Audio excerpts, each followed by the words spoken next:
Hello my dear student, welcome back to Aryan classes. Aryan ક્લાસીસમાં મારા દરેક વાલા વિદ્યાર્થીઓનું હાર્દિક સ્વાગત કરું છું. ચાલો વિદ્યાર્થીઓ, આજના વિડીયોની અંદર આપણે પાટણ જિલ્લા શાળા પરીક્ષા સમિતિ અને આપણી જે પ્રિલિમિનરી પરીક્ષા એટલે કે આપણી જે બીજી પરીક્ષા હાલ ચાલુ છે એમાં આપણે ધોરણ 10 અને વિષય આપણો ગુજરાતી જે છે એનું પેપર સોલ્યુશન આજે આપણે આ વિડીયોમાં જોવું છે. તમે અહીંયા તારીખ જોઈ શકો છો કે આ પેપર આજ રોજ 20/1/2026 અને મંગળવાર એટલે કે આજનું લેટેસ્ટ પેપર છે. આજે ગુજરાતી પેપર ધોરણ 10 નું પાટણ જિલ્લામાં લેવાઈ ગયું છે. જો તમારા જિલ્લામાં હજુ તમારે ગુજરાતીનું પેપર બાકી છે તો વિડીયોને અંત સુધી નિહાળજો, વિડીયોને મિસ ના કરતા, કારણ કે તમને ખબર છે કે પાટણ બનાસકાંઠા જિલ્લાના જે પેપર છે એક બીજા જિલ્લામાં પૂછાતા હોય છે, તો ક્યાંક ને ક્યાંક બેઠે બેઠા પ્રશ્નો પૂછાઈ જાય તો આપણું કામ થઈ જાય. ઓકે, ચાલો આ સાથે શરૂઆત કરવી છે આપણે આપણા પેપરની. એ પહેલા દરેક વિદ્યાર્થીઓ ચેનલ પર નવા હોય તો ખાસ ચેનલને સબસ્ક્રાઇબ કરી લેજો અને તમે વિડીયોની નીચે ડિસ્ક્રિપ્શનમાં લિંક આપેલી છે ત્યાં જશો તો તમને તમારા ધોરણ 10 ને લગતા બીજા વિષયના પેપર સોલ્યુશન પણ તમને આપણી ચેનલમાં મળી જવાના છે. ચાલો આ સાથે શરૂઆત કરીએ આપણા વિભાગ એની. વિભાગ એની અંદર તમને પહેલા યોગ્ય જોડકા જોડો. તમને અહીંયા જોડકા આપેલા છે, જરા ઝૂમ કરી દઉં તો કોઈને ચશ્મા હોય તો દેખાય જરા, હે ને? ઓકે, ચલો યોગ્ય જોડકા જોડો. તમને અહીંયા આપેલી છે કૃતિ અને સામે તમને પાત્ર આપેલા છે કે કૃતિ અને સામે આપેલા પાત્રને તમારે જોડવાના છે. પ્રશ્ન નંબર 1 માં તમને આપેલું છે વિરલ વિભૂતિ. વિરલ વિભૂતિ. હવે વિરલ વિભૂતિ એ કૃતિ છે, એનું પાત્ર તમારે આમાંથી શોધીને બતાવવાનું છે. તો વિરલ વિભૂતિનું પાત્ર થશે ધનંજય. ધનંજય. વિરલ વિભૂતિનું પાત્ર આવશે ધનંજય. ચાલો પછી પ્રશ્ન નંબર 2 માં ઘોડીની સ્વામી ભક્તિ. ઘોડીની સ્વામી ભક્તિ કૃતિનું પાત્ર આવશે ગણેશ. ઘોડી ગણેશ. ચાલો પછી પ્રશ્ન નંબર 3 છે રેસનો ઘોડો. રેસનો ઘોડો એનું પાત્ર આવશે સંજય. સંજયનો ઘોડો. રેસનો ઘોડો એનું પાત્ર આવશે સંજય.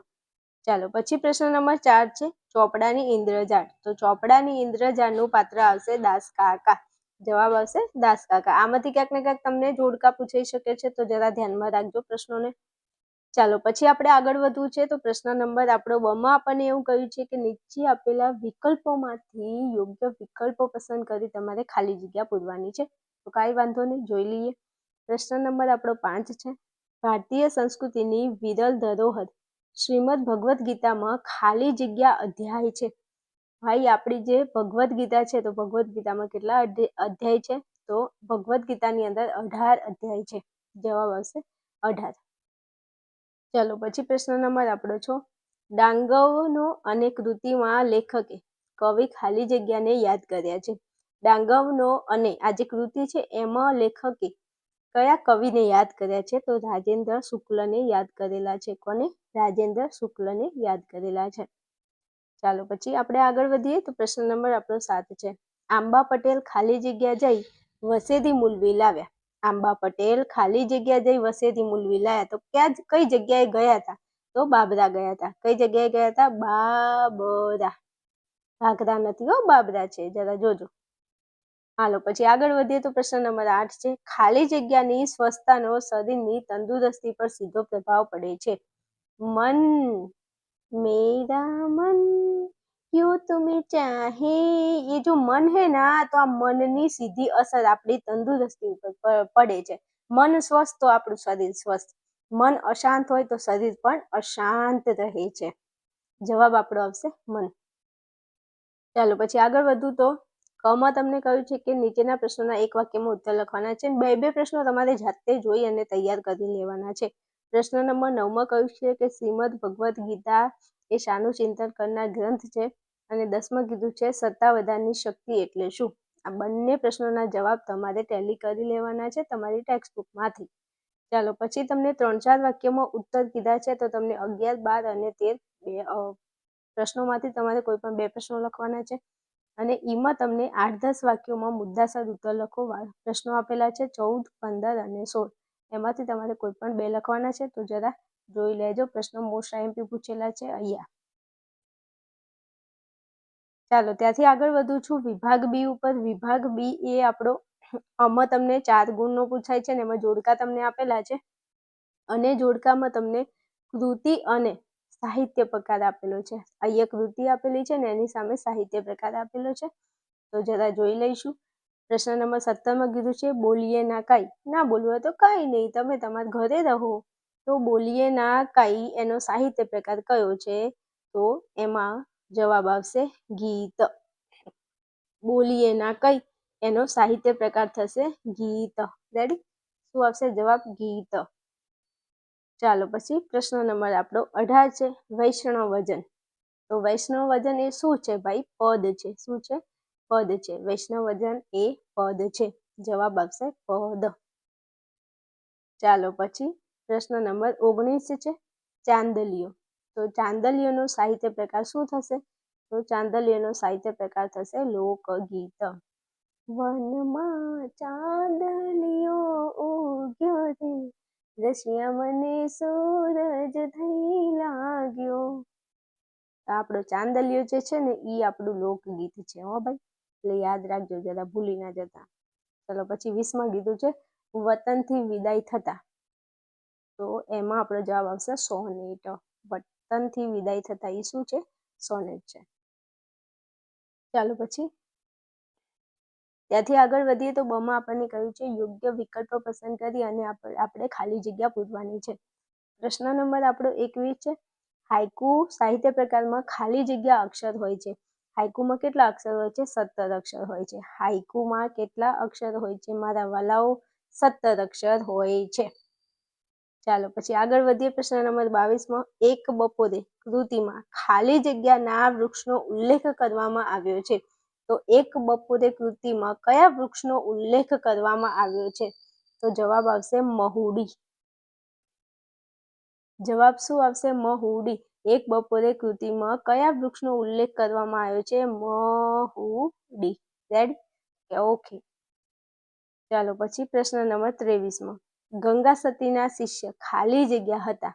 ગંગા સતીના શિષ્ય કોણ હતા? પાનબાઈ. મેરું તો ડગી પણ જેના મન નો ડગે પાનબાઈ. હા, સોંગ છે ને, સોંગનું ભજન છે મસ્ત સરસ મજાનું. ગંગા સતીના શિષ્ય હતા કોણ? પાનબાઈ હતા. ચાલો પછી પ્રશ્ન નંબર 24 ઉછરે છે રોજ કાયમથી ખાલી જગ્યા દીકરી. એમાં જવાબ આવશે ફડકમાં. ઉછરે છે રોજ કાયમથી ખાલી જગ્યા દીકરી, તો ફડકમાં ઉછરે છે. ચાલો પછી આગળ વધીએ. પ્રશ્ન નંબર કમાં કહ્યું છે નીચેના પ્રશ્નોના એક વાક્યમાં ઉત્તર લખવાના છે. 25માં કહ્યું છે વતનથી વિદાય થતા કાવ્યના કવિ શેનાથી દૂર થઈ રહ્યા છે? તો વતનથી વિદાય થતા કાવ્યના કવિ પોતાના વતનથી દૂર થઈ રહ્યા છે. શેનાથી? પોતાના વતનથી દૂર થઈ રહ્યા છે. ચાલો પછી આગળ વધીએ. પ્રશ્ન નંબર આપણો 26 છે કવિની દ્રષ્ટિએ ભારવાળો મુગટ એટલે શું? તો કવિની દ્રષ્ટિએ ભારવાળો મુગટ એટલે જવાબદારી વાળો મુગટ. એને ભારવાળો કહો અથવા તો જવાબદારી વાળો મુગટ તમે કહી શકો છો. એટલે જવાબ આવશે જવાબદારી વાળો મુગટ. ચલો પછી આગળ વધીએ. પ્રશ્ન ડમાં તમને કહ્યું છે કે 3-4 વાક્યોમાં તમારે ઉત્તર લખવાના છે. એમાં તમને 27, 28, 29 નંબરના પ્રશ્ન આપેલા છે. એમાંથી કોઈ પણ 2 લખવાના છે. પ્રશ્નો તમે જોઈ શકો છો અહીંયા. અને એમાં તમને 8-10 વાક્યોમાં ઉત્તર લખવાના છે. કોઈ પણ 2 પ્રશ્નો તમારે લખવાના છે 30, 31 અને 32 માંથી. પ્રશ્નો જોઈ અને વ્યવસ્થિત તૈયારી કરી લેજો. ચલો આગળ વધીએ. વિભાગ સી ઉપર. વિભાગ સી ની અંદર આપણે સરસ મજાનું વ્યાકરણ સોલ્વ કરવાનું છે. એ પહેલા દરેક મારા વાલા વિદ્યાર્થીઓ, તમે આપણી ચેનલ પર નવા હોય તો ફટાફટ ચેનલને સબસ્ક્રાઇબ કરી અને વિડીયોને તમારા મિત્રો સુધી શેર કરી દેજો. તો એ પણ એમના પેપર પહેલા આટલું પેપર જોઈને જાય તો એ લોકોને પણ બેનિફિટ થઈ શકે છે. અને ધોરણ 10ને લગતા બીજા વિષયના તમારે પેપર સોલ્યુશન જોઈએ છે તો તમે પ્લેલિસ્ટની અંદર જઈ અને જોઈ શકો છો. તમને મળી જશે વિડીયોઝ. ચાલો, તમને કહ્યું છે કે વિકલ્પોમાંથી સાચો વિકલ્પ પસંદ કરી અને ઉત્તર લખવાનો છે. વાંધો નહીં, લખી નાખીએ. 33મા નંબરના પ્રશ્નમાં તમારે સાચી જોડણી શોધીને લખવાની છે. તો 1 નંબરમાં તમને આપ્યું છે કિમિયો. તો કિમિયોની અંદર 3 ઓપ્શન આપેલા છે. એમાં સાચી રીતે તમારે કિમિયો આવી રીતે લખવાનું છે. કિમિયો આ સાચી જોડણી છે. રેડી? ચાલો પછી બીજા નંબરમાં તમને યુનિવર્સિટી આપેલું છે. તો 3માંથી જવાબ આપણો આવશે બીજા નંબરે યુનિવર્સિટી. નાનું નાનું નાનું છે એટલે મોટું. આ બધું નાનું, છેલ્લે મોટું એવું યાદ રાખવાનું, યુનિવર્સિટી. ચાલો પછી પ્રશ્ન નંબર 34 કહ્યું છે શબ્દની સાચી સંધિ જોડો, અને શબ્દમાં કીધું છે વન વત્તા આંચલ, વન પ્લસ આંચલ, તો જવાબ આવશે વનાંચલ, વનાંચલ. Okay, ready. ચાલો આગળ વધીએ. પ્રશ્ન નંબર આપણો 35 છે ગિરિવર શબ્દનો સમાસ ઓળખાવો. ગિરિવર, તો ગિરિવર શબ્દનો સમાસ થશે બહુવ્રીહી, ગિરિવર બહુવ્રીહી. ચાલો આગળ વધીએ. પ્રશ્ન નંબર આપણો 36 છે તમારે જોડણીથી થતો અર્થભેદ લખવાનો છે. અહીંયા મજૂદી મંજૂરી એક જેવું લાગે છે એટલે તમારે એનો અર્થભેદ ઓળખાવાનો છે. એમાં મજૂરી તો થશે વૈતરું, મજૂરી તો થશે વૈતરું. આપણે ગુજરાતી ભાષામાં બોલીએ છીએ નહીં અકાના વૈતરા કરે છે એમ. ચાલો પછી 2 કહ્યું છે મંજૂરી, તો મંજૂરી એટલે સંમતિ, કોઈની આપણે પરમિશન લેવાની થાય એને આપણે કહીશું મંજૂરી અથવા તો સંમતિ. ચાલો આગળ વધીએ. પ્રશ્ન નંબર આપણો 37 છે આકાશમાં કાળા ભટ્ટ વાદળા હળિયાપાટી લેવા માંડ્યા. હવે હળિયાપાટી એ વાદળા થોડા લેશે, તો વાદળાની અંદર મનુષ્યનો ભાવ પ્રગટ કર્યો છે. એમાં સજીવની ભાવ એમાં દર્શાવેલો છે, સજીવોનો. તો આ કયો વાક્યની અંદર કયો અલંકારનો પ્રકાર છે? તો જવાબ આવશે સજીવારોપણ. આકાશની અંદર વાદળા છે ને હળિયાપાટી લેવા માંડ્યા એટલે એની અંદર સજીવારોપણ અલંકાર જવાબ આવશે. ચલો પછી 38 રાષ્ટ્રીય શબ્દમાં કયો પ્રત્યય રહેલો છે તે જણાવો. રાષ્ટ્રીયમાં પર પ્રત્યય રહેલો છે. કયો? પર પ્રત્યય રહેલો છે. ચાલો પછી પ્રશ્ન નંબર 39 છે નીચેના શબ્દોના સમાનાર્થી શબ્દ શોધીને લખો. સમાનાર્થી શબ્દ આપવાના છે. તો 1 નંબરમાં કીધું છે પાય, તો પાય એટલે થશે દૂધ, પાય એટલે થશે એનો સમાનાર્થી શબ્દ દૂધ. અહીંયા આપણને આપેલો છે દૂધ. ચાલો પછી બીજા નંબરે વિભાવરી, તો વિભાવરી એટલે થશે રાત્રિ, વિભાવરી એટલે શું થશે? રાત્રિ. ચલો પછી ત્યાંથી આગળ વધીએ. 40 તમને પંચાજીરી કીધું છે, તો સંજ્ઞાનો આપેલ વિકલ્પોમાંથી સાચો પ્રકાર શોધીને લખવાનો છે. પંચાજીરી સંજ્ઞાનો પ્રકાર શું થાય? તો એનો પ્રકાર થશે સમૂહવાચક સંજ્ઞા. પંચાજીરી સમૂહવાચક સંજ્ઞા. ચાલો પછી આગળ વધીએ. માંગ્યા મુજબ હવે આપણે જવાબ આપવાના છે. કાંઈ વાંધો નહીં, આપી દઈએ. 41 કીધું છે રૂઢિપ્રયોગનો અર્થ જણાવો. તો રૂઢિપ્રયોગનો અર્થ દાંત ચડવી. નહીં કહેતા મને આની ઉપર બહુ દાંત ચડે છે, હું આને માર્યા વગર નહીં મૂકવાની. નથી ભાઈ, કોઈને નથી મારવા, શાંતિ. તો દાંત ચડવી એનો મતલબ થશે ગુસ્સે થવું. દાંત ચડવી એટલે ગુસ્સે થવું, એનો રૂઢિપ્રયોગ થાય. ચાલો પછી 42 આપણને કહ્યું છે કહેવતનો અર્થ લખવાનો છે.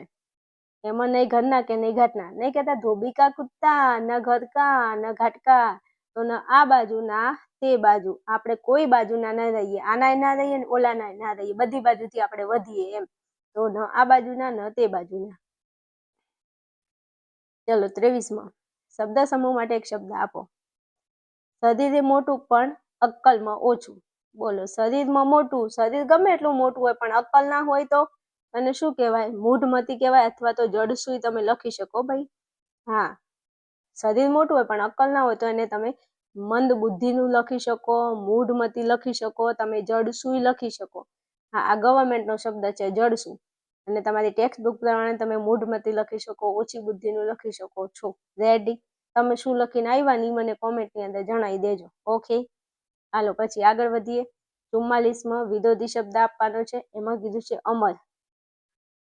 તો અમર એટલે કદી મરવાના જ ના હોય, તો એનું વિરોધી શું થાય? મરણીય થાય. ટેક્સ્ટ બુક પ્રમાણે મરણીય લખી શકો અને નશ્વર પણ લખી શકો છો. તમે શું લખીને આવ્યા એ મને કહેજો કોમેન્ટની અંદર, બરોબર? અમર એનું વિરોધી મરણીય થશે, નશ્વરે થશે. રેડી? હાલો આગળ વધવું છે ફટાફટ. 45 નીચેના વાક્યને કર્મણી વાક્યમાં ફેરવો. કર્મણી વાક્યમાં ફેરવવાનું છે. મિતાલીએ આબેહૂબ ચિત્ર દોર્યું. મિતાલીએ આબેહૂબ ચિત્ર દોર્યું. તો મિતાલીથી આબેહૂબ ચિત્ર દોરાયું. કર્મણીમાં ફેરવી છે એટલે લખવાનું દોરાયું, અને અહીંયા આવશે થી. મિતાલીથી આબેહૂબ ચિત્ર દોરાયું. ચાલો પછી 46માં તળપદા શબ્દનું શિષ્ટ રૂપ લખો. તળપદા શબ્દનું શિષ્ટ રૂપ એમાં બચાડી, બચાડી તો એનું શું થશે? બચારી. નહીં કહેતા બેચારી છોકરી, બચારી, લાચાર, બચારી. જવાબ આવશે બચારી. ચાલો પછી આગળ વધીએ. 47માં આપણને કીધું છે વિશેષણ શોધી તેનો પ્રકાર લખવાનો છે. કાંઈ વાંધો નહીં. ચતુર ઘોડીએ પાણીમાં પંથ કાપવા માંડ્યો.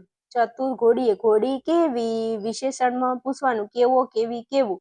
તો ઘોડી કેવી? ચતુર. તો ચતુર એ આપણું વિશેષણ છે અને ચતુર એ ગુણ બતાવે છે તો પ્રકાર થશે ગુણવાચક. ચતુર એ વિશેષણ છે અને ગુણવાચક એ વિશેષણનો પ્રકાર છે. ઓકે, હાલો પછી આગળ વધવું. તો 48માં ક્રિયા વિશેષણ શોધીને લખવાનું છે. તો દુકાનદાર મારી સામે ધારી ધારીને જોઈ રહ્યા. તો દુકાનદાર મારી સામે ધારી ધારીને કેવી રીતે જોઈ રહ્યા? ધારી ધારીને જોઈ રહ્યા. ક્રિયા વિશેષણ શોધવું હોય તો પૂછવાનું કેવી રીતે? તો ધારી ધારીને. ના રીતિવાચક છે. જો આ ધારી ધારીને એ ક્રિયા વિશેષણ છે અને રીતિવાચક એ ક્રિયા વિશેષણનો પ્રકાર છે. ઓકે, હાલો આગળ વધવું. પછી તમને 49માં રાષ્ટ્રપિતા શબ્દના ધ્વનિ ઘટકો સ્વર વ્યંજન છૂટા પાડવાના છે. તો આ જરા તમે મને કોમેન્ટની અંદર જણાવજો. આપણે કોમેન્ટ એની પિન કરીશું. જે વિદ્યાર્થી જવાબ આપશે એની કોમેન્ટ આપણે પિન કરીશું. રાષ્ટ્રપિતા એના ધ્વનિ ઘટકો અલગ પાડીને મને આપજો. હો, હાલો પછી 50મા નંબરમાં પ્રેરક વાક્યમાં રૂપાંતર કરવાનું છે કે ભગવાન શ્રી કૃષ્ણ ગોકુળ પહોંચ્યા. તો ભગવાન શ્રી કૃષ્ણ ગોકુળ પહોંચ્યા હતા. આનું પણ તમારે મને આ વાક્યનું પ્રેરક વાક્ય તમારે મને કોમેન્ટની અંદર જણાવવાનું છે. ચાલો પછી આગળ વધવું છે ફટાફટ. 51માં છંદ ઓળખાવાનો છે. શું છંદ ઓળખાવાનો છે? એમાં તમને કીધું છે દીપકના બે દીકરા કાજળ ને અજવાસ, એક કપૂત કાળું કરે અને બીજો દિયે પ્રકાશ. દોહરો છંદ છે. ખાલી તમે આ બે લીટીઓ વાંચો ને, એ એક્ઝામ્પલ વાંચેલા હોય તો તમને જવાબ આવડી જાય. હા, બેઠે બેઠો પ્રશ્ન. દોહરો છંદ કયો છે? દોહરો.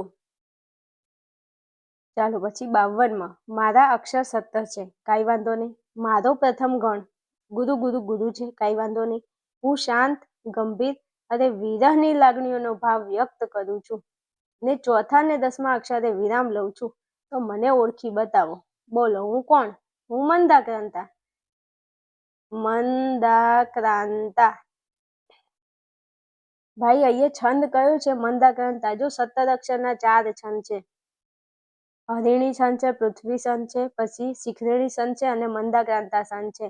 4 છંદ છે 17 અક્ષરના. તો અહીંયા કીધું છે મારા અક્ષર 17 છે તો 17 અક્ષરના તો 4 છંદ છે. કેમનું ઓળખવું? પણ અહીંયા એવું કીધું છે કે મારો પ્રથમ ગણ ગુરુ ગુરુ ગુરુ છે. તો મા તારા.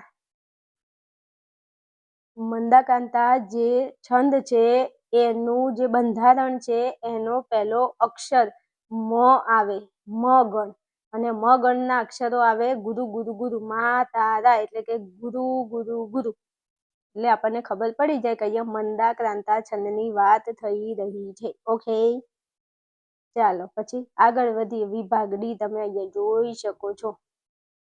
પ્રશ્નો તમારે સ્ક્રીનશોટ લઈ શકો છો.